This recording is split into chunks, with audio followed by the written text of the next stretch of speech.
One day, my husband asked me, "Hey, how much money do we have in that vault?" I chuckled, probably around $500,000 in total. Now, the next day when I got home, there was a signed divorce paper on the living room table, and both my husband and the vault were gone. My name is Helen. I'm a 58-year-old working housewife. I still work hard at my job.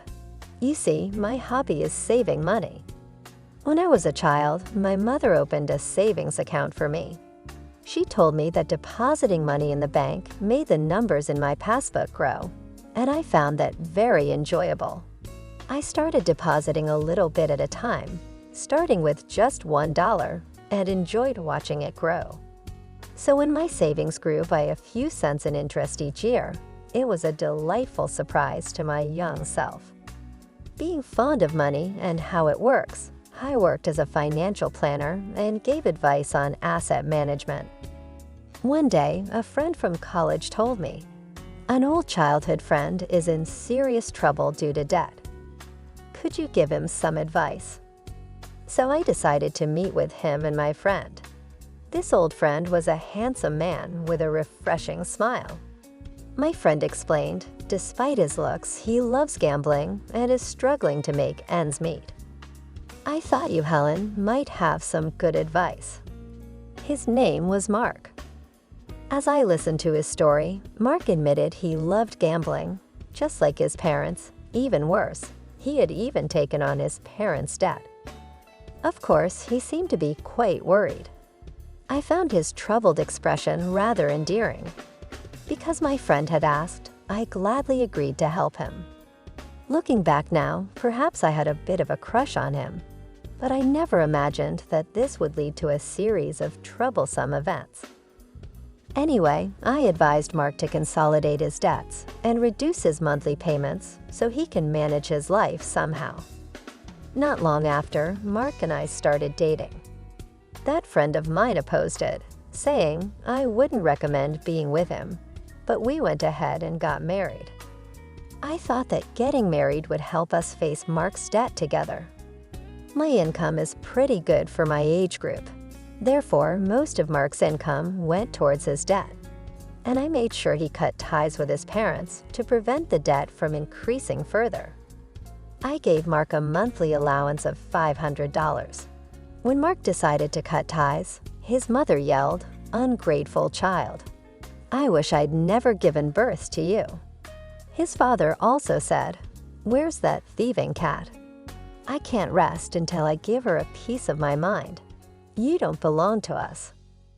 My husband, Mark, being exhausted from having to deal with my in-laws' debts all this time, finally told them, enough is enough. I'm not your ATM. I'm trying my best here, and came back to me. He finally felt relieved to be free from my in-laws who constantly been bringing up their debts.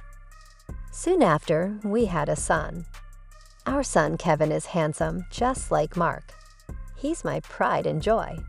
Kevin seemed to pick up on his father's lack of discipline and indecisiveness, just as our son had noticed Mark's carefree character didn't change. Borrowing money from predatory lenders, dealing with loan sharks, tricking friends into lending him money to gamble it away. We went through a lot, but I managed to keep Mark in line. As 23 years went by and recently, we finally got down Mark's debt to about $10,000. We're almost at full repayment. At that moment, Mark received a call from his parents. "Please help us. Your father has collapsed. We're at the hospital now. Can you come?" "What? Which hospital? What's his condition?" "He suddenly collapsed, and we had to call an ambulance." "Mom, pull yourself together. What hospital are you at?" Mark left work early and came to the hospital. Then he messaged me, "Helen, Dad collapsed. I'm at the hospital now." I'm sorry. I broke our promise and went to see my parents. "I'm really sorry." "What? Your dad collapsed? So how is he now?" "He had a minor stroke. His life isn't in danger, but he shouldn't overexert himself. Both my parents are feeling low. I want to stay with them for a while. Is that okay? Of course, honey. Go and comfort them. Should I come too? No, it's okay if you're busy with work, and they might treat you poorly again. I gave Mark a little extra money for hospital visits. They probably couldn't pay for the hospital fees. Since then, Mark seems to visit his parents often. Each time, he took $200 to $300 from me. I guess my in-laws are struggling financially and are taking a little bit from Mark. It amounted to around $1,000 to $2,000 a month, but I let it slide for now. A year has passed since my father-in-law collapsed. Both my in-laws have aged, and I guess they wanted someone to lean on. My hobby, as always, is saving money. One day, I took out my bank book from the vault and grinned. Usually, Mark, who wasn't interested in me, stared at me and asked, "Hey, how much money do we have in that bank account you always look at so happily?" "It's about $500,000 now," I answered casually. But the next morning, I filled out the divorce papers in her living room, alongside the disappearance of her husband Mark and their vault. As she reflects on the situation during breakfast, she finds herself smiling, aware that Mark had eyed the money in the vault and likely intended to take it all. Despite the betrayal, Helen finds solace in watching Luna, their black cat, through a pet camera during her lunch breaks, finding comfort in her adorable antics. However, Helen's peace is disrupted when she witnesses an unexpected conversation on the pet camera between Mark and her in-laws. They manipulate Mark, criticizing Helen for controlling his finances, and urging him to claim what they see as rightfully his, the substantial savings in Helen's bank book. Mark, easily influenced, agrees, forgetting the sacrifices Helen made to support him and reduce his significant debt. Feeling betrayed and determined to expose their greed, Helen records the conversation and sends it to her son, Kevin. Despite her years of devotion to Mark, Helen realizes she can no longer live for him and decides to take control of her own life.